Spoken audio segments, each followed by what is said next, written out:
Hey guys, so many of you guys know that I have been in Africa for about 3 months now, and since I've been here, I haven't had any Chinese food, and I just had this craving for something that was Asian inspired.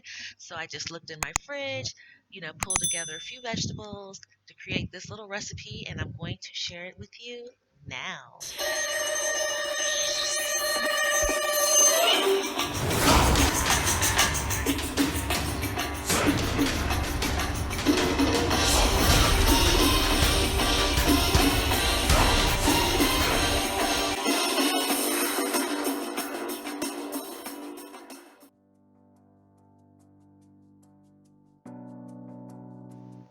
So I'm going to get started by just chopping up a few vegetables that I found in my fridge. I had a half of red bell pepper, a half of a yellow bell pepper, a small piece of onion, a carrot, some zucchini, and then I used about a third of a head of cabbage and a garlic clove.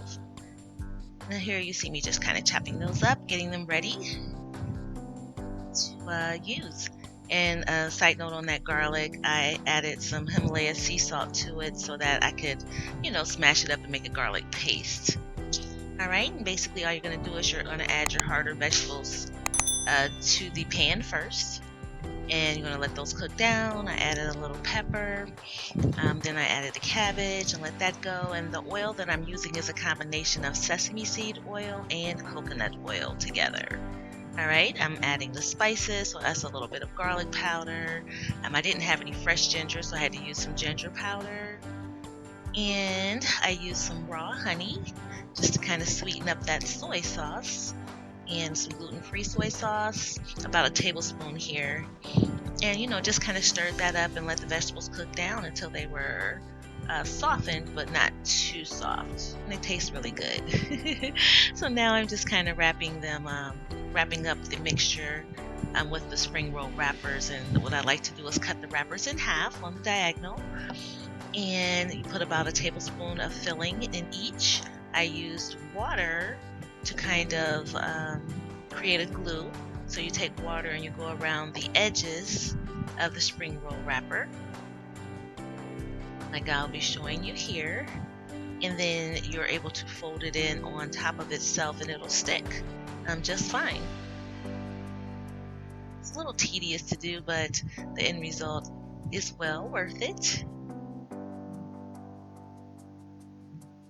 All right, and then I dusted my board with some cornstarch, and the cornstarch just adds a little crispiness to it and helps it brown. So now I'm doing my little test roll, and I recommend you do that. You get your oil up to 350 degrees. And I tested one, it turned out crispy and perfect. Then I was able to add the rest of the spring rolls to the batch. And it only takes a couple of minutes to cook them through. And you're really basically just browning them because the ingredients are already cooked, All right, and now I'm doing the second batch.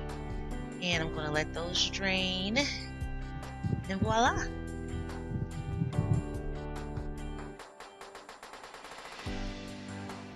So you guys, I am just so proud of how these turned out. They are light, they are crispy. Here you see that I'm serving them up with some sweet chili sauce. It's just really awesome. So do me a favor, if you guys try this recipe, let me know how it works for you. The recipe is going to be posted on the blog. That's matrellonamission.com. Thank you for watching. Have a great day.